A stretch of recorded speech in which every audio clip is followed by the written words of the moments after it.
thank you guys for being here. I really enjoyed the movie. Thank you. Thank you. Growing up in the late 80s and early 90s, I still have the original plush. Oh yeah, my mom dug mine out of the closet for me for this movie, and she sent it to me. I have it too.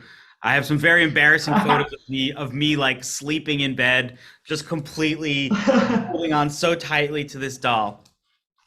And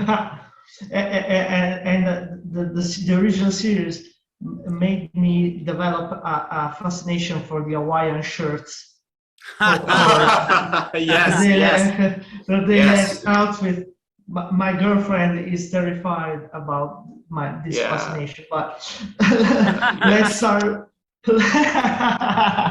Let's start with the question, guys. How did you approach the tagline, not a reboot, a comeback? What was the inspiration behind the movie?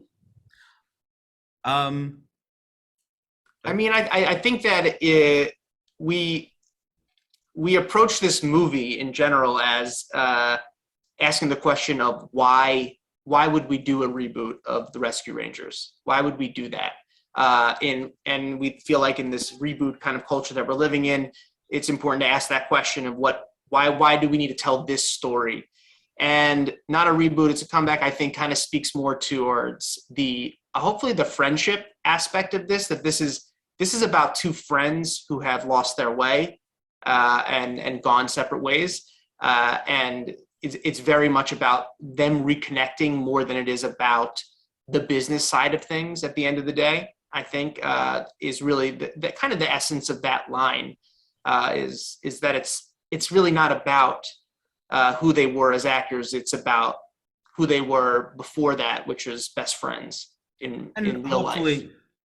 Hopefully within that little tagline, you're also getting the somewhat of the concept that we're not rebooting the Rescue Rangers, the old cartoon where we're having Chip and Dale as actors coming back to an adventure, a career, that they're not actually the same characters in the Rescue Rangers. They're their own sort of weird people in a new universe. Definitely.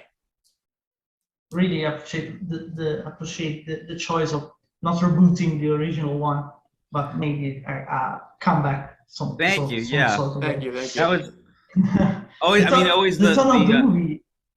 Also like that in its own funny, weird way, the Rescue Ranger Chip and Dale were just characters in the Disney stock forever, and they would be in Donald Duck cartoons and they would be cameos in other movies. They first appeared in Bambi. That art of those chipmunks first appeared in Bambi, and so all of those actors in the Disney afternoon, like Baloo, was in the Jungle Book, and then all of a sudden he's in Tailspin, and so it was always just felt like a fun observation that like, well, how are they in both? It's because they're actors. They're the ones in the different costume from this project to that project, and so Chip and Dale very specifically, they're naked in Donald Duck cartoons, and now someone put them in wardrobe, offset, and they walk onto a new set and they're performing a different character. The tone of the movie is very self-aware. It came out natural, or you think before the writing process made it self-aware? Was part of the writing process make it self-aware? I think that's just partially this is just how Dan and I are as real people, and when we approach projects, and this one especially felt, again, like I said, like, why do this movie? Why would we, when it was approached to us as that Rescue Rangers, they wanted to do it, we had to ask ourselves, why would we? What's the point of doing this? What are we trying to say, if anything? And then we put that question into our characters. Chip asks the question, why would we even do this? No one wants this.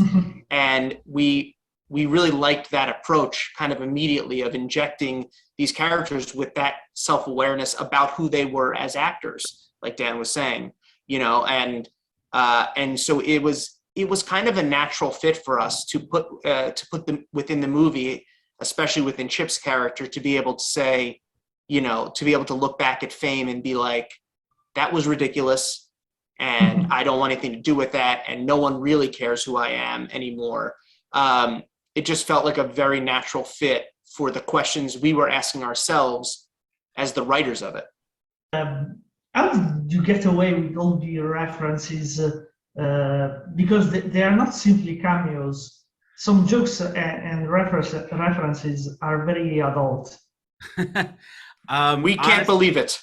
Can't believe it. I mean, you're interviewing us now 3 days before it actually comes out on Disney Plus, and I'm not yet convinced it's actually going to be there. I'm afraid someone somewhere will catch it and be like, "Wait a minute, what are we doing?"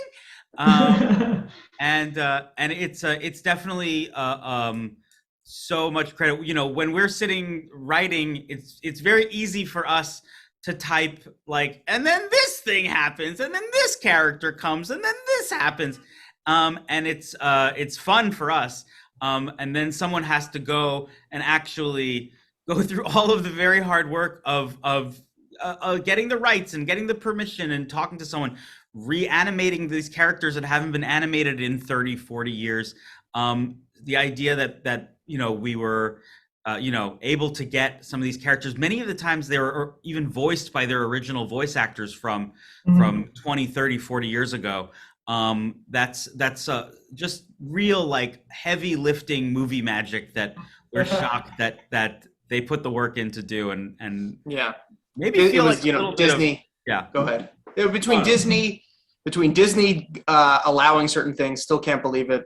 All praise to their lawyers who did a lot of work. Akiva Schaffer, who's just our director and just an absolute just a genius, and really went out and made calls on his own. And our producers, Todd Lieberman and Alex Young, those guys were on the phone with different properties trying to get things through. And so it was a group effort to get this on screen. And like Dan said, we can't believe and won't really believe it until it's actually on the platform that this got through.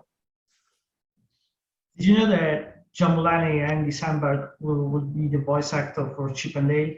You wrote the new Chip and Dale, knowing that these two guys are the new voice actors.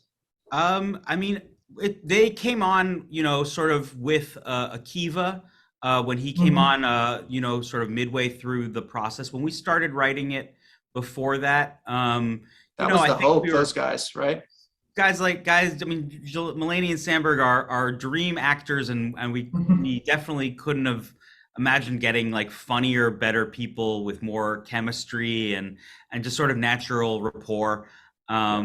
We would have said, like, these are the guys for it, but we never would have believed that we would get to do it. Okay. Thank you very much, guys. Really appreciate the movie. Thank you So much, Domenico.